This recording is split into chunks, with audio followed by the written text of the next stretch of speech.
quand le ciel pleura avec lui. Le vent de l'aube glissait lentement sur la côte. Esteban marcha, seul, le long des rochers mouillés, un vieil appareil photo suspendu à son cou comme un souvenir trop lourd. Chaque pas résonne contre les pierres, chaque souffle se mêle à la brume. La mer, vaste et immobile, semblait respirer avec lui, un être endormi partageant son épuisement. Depuis son retour dans la petite ville où il était né, le silence est devenu son unique compagnon. Il vit dans une maison aux murs pâles, envahie par la lumière grise des matins. Les étagères ploient sous le poids de vieilles bobines, de clichés de guerre, de visages figés entre la peur et la poussière. Il ne les regarde plus. Ces images, autrefois son trésor, sont maintenant des blessures ouvertes. Chaque matin, il s'efforce de retrouver un geste ancien, lever la caméra, cadrer, respirer, déclencher. Mais rien n'a plus de sens. Les photos qu'il prend sont froides, sans âme, comme si la lumière refusait de se poser sur ce qu'il voit. Il se dit que peut-être, quelque part entre deux explosions, il a perdu plus que des amis. Il a perdu le regard. Assis sur le seuil de sa maison, il écoute la pluie tomber, fine, persistante, presque douce. Le bruit des gouttes sur le toit devient une prière sans mots. Parfois, il ferme les yeux et imagine que ce sont les larmes du ciel, versées pour les morts qu'il n'a jamais su pleurer. Un soir, alors que la lumière se retire derrière la mer, Esteban sort ses carnets anciens. Il y trouve une phrase écrite autrefois dans un camp ravagé. « Si je cesse de photographier, c'est comme si je cessais d'exister. » Il relit ces mots, puis les rature d'un trait ferme. Car aujourd'hui, c'est le contraire. Chaque photo qu'il prend semble l'éloigner un peu plus de la vie. Le vent se lève à nouveau. Une fenêtre claque. Esteban ferme les yeux, laisse le froid le traverser et murmure presque sans y croire. « Seigneur, si tu existes encore, montre-moi la lumière que j'ai perdue. » Mais le ciel reste muet. Seule la pluie lui répond, lente et infinie. Mais parfois, dans le silence même de la pluie, les souvenirs se lèvent comme des ombres. Ce matin-là, Esteban reçut une lettre inattendue. Une petite galerie locale préparait une exposition sur la mémoire et la paix, et le directeur, ancien camarade de jeunesse, souhaitait présenter certaines de ses photographies de guerre. Il hésita. Son premier réflexe fut de jeter la lettre, mais quelque chose, peut-être la fatigue d'avoir toujours fui, le poussa à accepter. Quelques jours plus tard, il entra dans la salle blanche où l'attendaient ses clichés d'autrefois. L'air y sentait la peinture fraîche et le papier humide. Sur les murs, des visages figés criaient encore sans son. Des enfants aux yeux agrandis par la peur, des hommes couverts de poussière, une femme serrant un corps inerte. Chaque image vibrait comme une plaie qui ne cicatrise jamais. Il avança lentement, le cœur serré. Puis, au fond d'une boîte oubliée, il trouva une photographie qu'il ne se souvenait pas avoir développée. Un jeune soldat souriant, couvert de suie, la main levée comme pour saluer. Diego. Le souffle d'Esteban se coupa, ses doigts tremblèrent, le temps se déchira. Tout revint d'un seul coup. Le bruit sec des tirs, la terre qui tremble, la lumière aveuglante d'une explosion. Il revit Diego courir vers lui, lui crier quelque chose qu'il n'entendait plus. Un instant plus tard, un souffle brûlant l'avait projeté au sol. Quand il s'était relevé, il ne restait que de la poussière, du feu et un appareil brisé entre ses mains. Et dans cette poussière, il avait pris la photo. Par réflexe, sans penser, parce que c'est ce qu'il savait faire, photographier, capturer, témoigner. Mais depuis ce jour, il n'avait jamais cessé de se demander, était-ce un acte de mémoire ou de trahison? Le visage de Diego, souriant à travers les flammes, le hantait. De retour dans le présent, Esteban posa la photo sur la table. Le silence dans la galerie était devenu insoutenable. Il prit un briquet, l'alluma et observa la flamme vaciller devant l'image. Un instant d'hésitation, puis le papier s'enflamma. Le visage de Diego se tordit, se recroquevilla, se transforma en cendre. Il resta longtemps à regarder la fumée se dissiper dans l'air. Et dans cette fumée, il crut entendre un murmure. « Tu ne pouvais pas me sauver, Esteban, mais tu peux encore te sauver toi-même. » Il éteignit le briquet, le cœur battant. Pour la première fois depuis longtemps, il sentit qu'il devait sortir, marcher, respirer. La pluie avait cessé dehors, mais le ciel demeurait lourd, saturé d'orage. Chaque pas qu'il faisait résonnait comme une réponse inachevée à cette voix intérieure. Le soir tomba lentement, teintant la mer d'un gris métallique. Esteban rentra chez lui, jeta le briquet sur la table et s'assit devant la fenêtre. Dehors, au loin, des éclairs illuminaient les nuages comme des souvenirs qu'on ne peut chasser. Il pensa à Diego, à tous les visages qu'il avait fixés sans jamais les comprendre. Et dans un murmure presque inaudible, il dit « Peut-être qu'il faut que le ciel pleure encore, avant que je puisse voir clair. » Alors, comme pour lui répondre, une nouvelle pluie commença à tomber, lente, persistante. Et sous ce rideau d'eau, quelque chose en lui commença à se fissurer. Cette fissure, au début, n'était qu'un frémissement, une fine faille dans la pierre de son silence. Mais la nuit suivante, elle s'élargit. Le vent soufflait en rafales, soulevant les rideaux comme des spectres en fuite. Esteban ne parvenait pas à dormir. Les images brûlées du passé dansaient encore derrière ses paupières. Diego, les cris, la poussière. Il se leva, prit son manteau et sortit sans savoir pourquoi. La ville dormait. Les rues étroites luisaient sous la pluie battante. Les lampadaires diffusaient une lumière tremblante, comme des bougies au bord de l'extinction. Chaque pas qu'il faisait éclaboussait la boue. Chaque goutte de pluie résonnait comme un battement de cœur. Il marcha longtemps, sans direction. Il voulait fuir quelque chose, mais ne savait pas quoi. Peut-être lui-même, peut-être Dieu. La pluie devenait plus forte. Elle effaçait les contours des maisons, les visages, les ombres. Tout semblait se dissoudre. Et soudain, dans cette nuit presque liquide, il la vit. Une femme, agenouillée devant les marches d'une petite église, sans parapluie, sans manteau, ses cheveux noirs plaqués contre son visage, ses mains jointes, les lèvres murmurant des mots que la pluie emportait. La lumière d'un réverbère tombait sur elle, dessinant un cercle doré autour de sa silhouette tremblante. Esteban s'arrêta. Son instinct de photographe s'éveilla. Il sortit lentement son appareil, leva l'objectif, hésita. Il n'avait plus photographié d'humain depuis des années.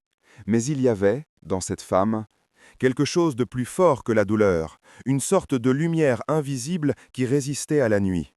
Il prit la photo, une seule, un simple déclic dans le tumulte de la pluie. Au moment même où il abaissa la caméra, la femme tourna légèrement la tête. Leurs regards se croisèrent. Pas un mot, pas un geste. Mais Esteban eut l'impression qu'elle l'avait vu, qu'elle savait ce qu'il portait dans le cœur. Il resta immobile quelques secondes, puis recula lentement et s'éloigna, les vêtements trempés, les mains glacées. Quand il rentra chez lui, il déposa l'appareil sur la table et resta là, silencieux, fixant le vide. La pluie continuait de tomber, mais cette fois, elle ne lui semblait plus hostile. C'était comme si le ciel pleurait avec lui, non plus contre lui. Il retira la carte mémoire, la glissa dans son ordinateur et ouvrit la photo. L'écran s'illumina. Et il resta pétrifié. L'image montrait la femme sous la pluie, la tête légèrement inclinée.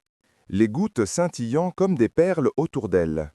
Mais ce n'était pas la pluie qui frappait son visage, c'était la lumière.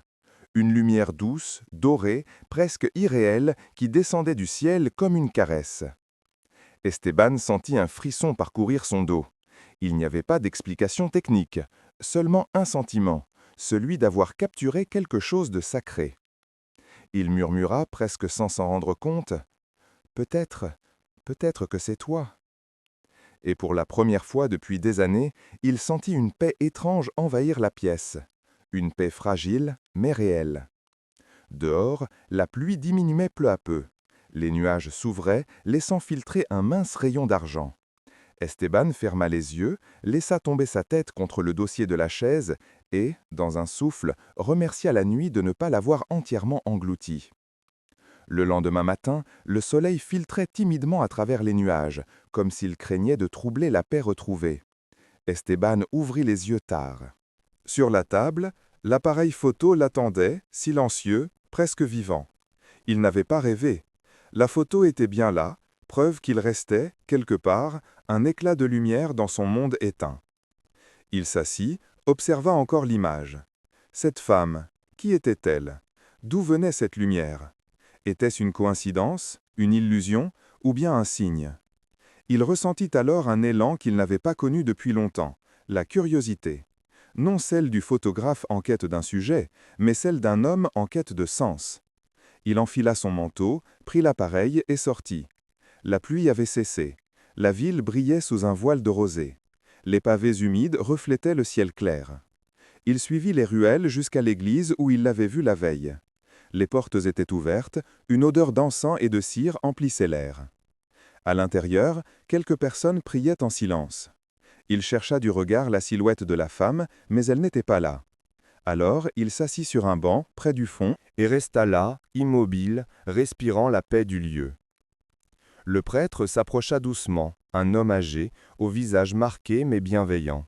« Vous venez souvent ici » demanda-t-il avec un sourire tranquille. « Non, c'est la première fois » répondit Esteban, mal à l'aise. « Alors, soyez le bienvenu. » Esteban hésita, puis montra son appareil. « Hier soir, j'ai pris une photo ici. Il y avait une femme, elle priait sous la pluie. Vous la connaissez peut-être » Le prêtre le regarda longuement, puis hocha la tête. « Elle vient souvent. Elle s'appelle Lucia. Elle prie pour les âmes des disparus. Son mari était photographe, lui aussi. Il n'est jamais revenu de la guerre. » Un frisson traversa Esteban. « Photographe ? Oui. Elle dit que Dieu parle encore à travers ses images. » Le vieux prêtre posa une main sur l'épaule d'Esteban. « Vous savez, parfois, ce n'est pas nous qui cherchons la lumière, c'est elle qui vient nous chercher. » Ces mots restèrent suspendus dans l'air comme une vérité simple et impossible à nier. Esteban resta encore un moment dans l'église, écoutant le bruissement des bougies, le souffle discret des prières. Puis il sortit. Dehors, la lumière avait changé. Il leva les yeux, le ciel, lavé par la pluie, était d'un bleu pur. Chaque détail semblait plus net, plus vivant. Le cri d'un enfant, le parfum du pain chaud, le battement des ailes d'un pigeon. C'était comme si le monde respirait à nouveau autour de lui. Sur le parvis, il la vit, Lucia. Elle portait un foulard clair, ses cheveux encore humides. Elle sortait de la sacristie avec un panier de fleurs. Leurs regards se croisèrent une seconde fois. Pas de mots. Mais dans ses yeux, il lut une douceur calme, une paix qu'il croyait perdue. « Vous étiez là hier soir, murmura-t-il. Elle sourit. « Oui, et vous aussi. » Elle le remercia pour la photo avant même qu'il ne dise qu'il l'avait prise. « Je l'ai sentie, dit-elle simplement. Comme une lumière sur moi. Ce n'était pas la vôtre, c'était celle qu'on partage. » Esteban ne sut que répondre. Il voulut lui montrer la photo, mais quelque chose l'en empêcha, comme si ce cliché appartenait à un autre ordre, à quelque chose de plus grand que lui. Lucia s'éloigna lentement vers le cimetière voisin. Il la suivit du regard jusqu'à ce qu'elle disparaisse derrière les cyprès. Le vent se leva, léger. Esteban ferma les yeux. Pour la première fois depuis la guerre, il sentit qu'une prière montait en lui, simple, silencieuse, sans mots. Une prière qui disait seulement « Merci pour cette lumière ». Les jours suivants eurent une couleur nouvelle. Pas une révolution, pas un miracle, juste une clarté discrète, comme une lampe allumée dans un couloir trop longtemps obscur. Le vent se leva, léger. Esteban recommença à sortir chaque matin, son appareil en bandoulière. Il photographiait les rues, les visages, la mer. Mais quelque chose avait changé dans ces images. Elles n'étaient plus prisonnières du passé. Chaque cliché semblait respirer. Et souvent, au détour d'une ruelle, il croisait Lucia. Toujours simple, toujours calme, elle portait dans ses gestes une sérénité qui l'enviait. Ils se saluaient d'un signe de tête au début. Puis, peu à peu, les mots vinrent. De courts échanges devant l'église, quelques phrases échangées entre deux marchés, une tasse de café partagée dans le petit bistrot de la place. Lucia parlait peu d'elle-même, mais beaucoup des autres. Des enfants du village, des anciens, des disparus dont elle entretenait les tombes avec soin. Elle disait que le souvenir était une forme de foi, gardait vivant ce qui semblait perdu. Esteban l'écoutait en silence. Chaque mot semblait réparer un morceau de lui. Un après-midi, elle l'invita à la suivre. Ils marchèrent à travers les collines jusqu'à un vieux cimetière surplombant la mer. Les pierres blanches luisaient au soleil. Lucia déposa un bouquet sur une tombe sans nom. « Ici repose un homme qu'on n'a jamais reconnu, dit-elle. Mais quelqu'un, quelque part, l'a aimé. » Esteban sentit sa gorge se serrer. Il sortit son appareil, hésita, puis prit une photo. Lucia leva les yeux vers lui. Tu vois, la lumière revient toujours à ceux qui la cherchent sans le savoir. Ils restèrent longtemps là, à écouter le bruit des vagues et le cri des mouettes. Esteban, pour la première fois depuis la guerre, sentit que la paix n'était peut-être pas un mensonge. Les jours devinrent semaines. Lucia faisait partie de sa routine sans qu'il s'en aperçoive. Parfois, elle lui apportait des fleurs, parfois du pain. Parfois, rien du tout, juste sa présence. Et c'était assez.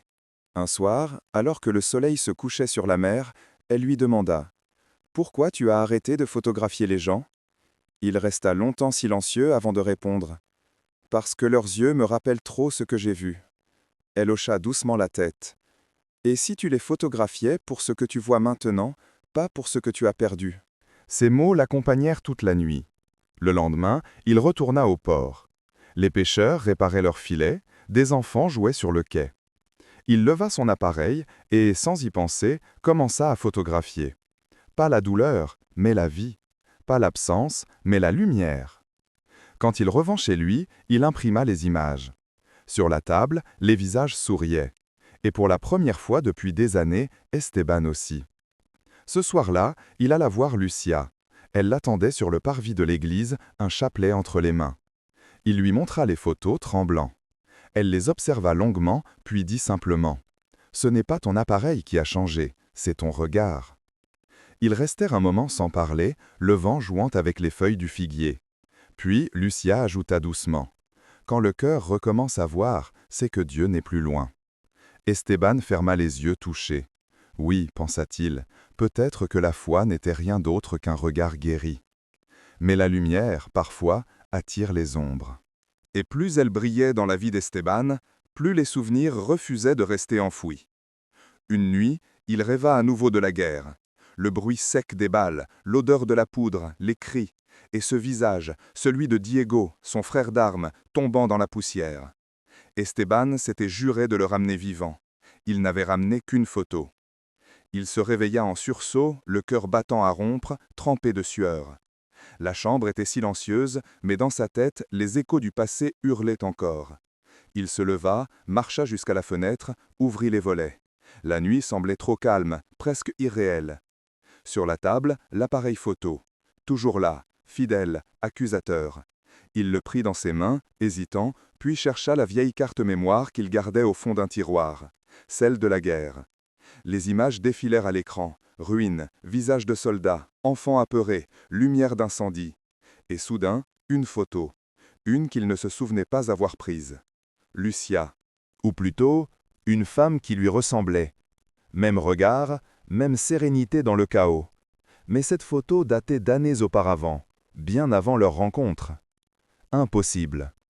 Il resta figé. Avait-il simplement oublié? Était-ce une coïncidence? Ou bien la même lumière l'avait-elle déjà guidé, autrefois, sans qu'il la reconnaisse? Le lendemain, il chercha Lucia. Elle n'était ni à l'église, ni au marché, ni au cimetière. Personne ne savait où elle était passée. Les jours suivants, il retourna sur les lieux de leur promenade, cherchant une trace d'elle. Rien. Le village, pourtant si vivant, lui semblait à nouveau étrangement vide. Le doute s'installa. Était-elle réelle? Ou bien une projection de son esprit blessé, une figure de paix inventée pour apaiser sa culpabilité? Chaque soir, il revoyait cette photo, celle de la guerre, celle d'hier. Deux visages, un seul mystère, et la même lumière, toujours.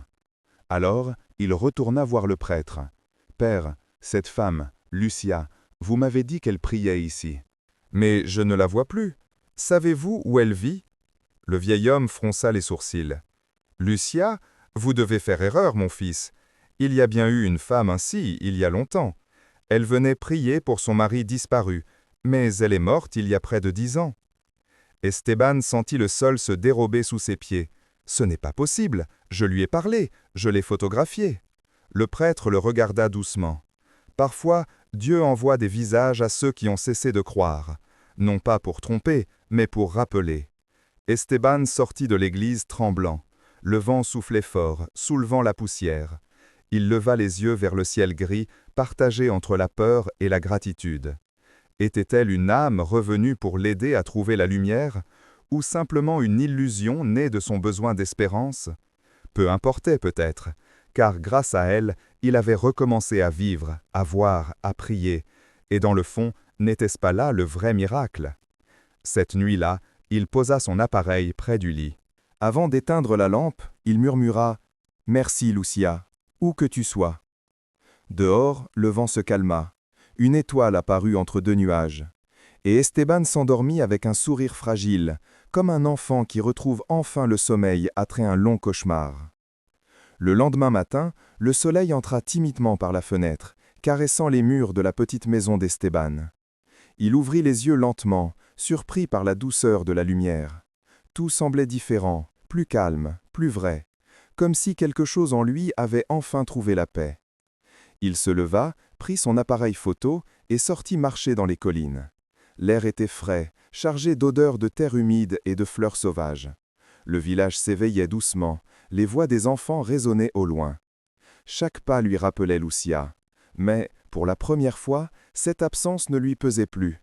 Elle était là, non pas dans la chair, mais dans la lumière, dans le silence, dans ce vent qui semblait murmurer son nom. Il gravit la colline jusqu'à un vieux chêne solitaire. C'était là qu'il s'était assis la première fois. Il posa son appareil sur le tronc, regarda autour de lui. Le monde semblait respirer. Il ferma les yeux un instant et pria. Pas une prière apprise, mais un souffle, un remerciement. « Seigneur, je ne comprends pas tout, mais je t'ai vu dans mes ténèbres. Merci. » Lorsqu'il rouvrit les yeux, un rayon de soleil transperça les nuages, illuminant le champ devant lui. Les brins d'herbe scintillaient comme de petites flammes d'or. Il sentit son cœur se serrer. C'était le moment. Il prit l'appareil et ajusta le cadrage. Mais cette fois, il ne voulait pas capturer la douleur, ni la beauté du monde extérieur. Il voulait saisir le miracle de la lumière elle-même. Il appuya doucement sur le déclencheur. Clic. Un seul cliché. Simple, silencieux, parfait. Quand il regarda l'image sur l'écran, il resta sans voix. Rien d'extraordinaire à première vue, juste un champ baigné de soleil. Mais en agrandissant la photo, il vit quelque chose. Une forme floue, à peine visible. Une silhouette. Une femme, debout dans la lumière. Lucia, ou peut-être son souvenir, souriant. Esteban sentit les larmes lui monter aux yeux. Non pas de tristesse, mais d'une paix immense. Tout s'emboîtait enfin. La guerre, la douleur, la rencontre, la perte. Chaque ombre n'avait été qu'un cadre pour que la lumière apparaisse. Il comprit alors que la foi ne se prouvait pas. Elle se vivait, dans le simple acte de regarder le monde avec espérance. Et que parfois, Dieu se manifestait non dans le tonnerre, mais dans la douceur d'une lumière matinale. En redescendant vers le village, il croisa des enfants qui jouaient, une vieille femme qui souriait, un homme qui portait du bois. Tout lui semblait précieux, miraculeux. Il photographia chacun de ces instants comme pour sculpter la vie dans la lumière. Le soir venu, il développa les clichés dans sa chambre sombre. Sur chaque image, un éclat particulier. Une trace de doré, un reflet inattendu, comme si la lumière elle-même avait voulu signer son œuvre. Il s'assit, regardant les tirages étalés sur la table. Le dernier, celui du champ, trônait au centre. Sous la silhouette lumineuse, il écrivit à la main « Là où finit la peur, commence la foi ». Puis il sourit. Ce serait la dernière photo de sa collection, mais aussi la première de sa nouvelle vie. Il n'avait plus besoin de chercher la lumière, il l'avait trouvée. Ou peut-être, c'était elle qui l'avait trouvée. Et dehors, dans la nuit paisible, une brise légère passa sur la colline, comme un adieu bienveillant. Les jours passèrent, simples et beaux. Le village retrouva son rythme, les saisons s'enchaînèrent, et Esteban continua de vivre, non plus comme un homme fuyant le passé, mais comme un témoin silencieux de la grâce.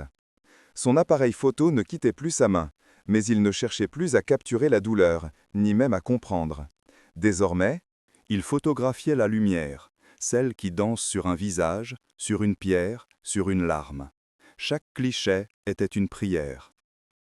Le père Antonio disait souvent en souriant « Tu vois, mon fils, Dieu ne t'a jamais quitté. Il attendait seulement que tu le reconnaisses dans la beauté. » Esteban souriait, humble. Il savait que la foi n'était pas un refuge contre la douleur, mais une manière d'y traverser sans se perdre. Un matin d'automne, alors que les feuilles tombaient en pluie dorée, il décida de retourner à la mer. C'était là que tout avait commencé, sa fuite, sa colère, son silence. Il voulait clore le cercle. Le vent était fort, les vagues écumaient sur les rochers. Il s'assit sur le sable, regardant l'horizon.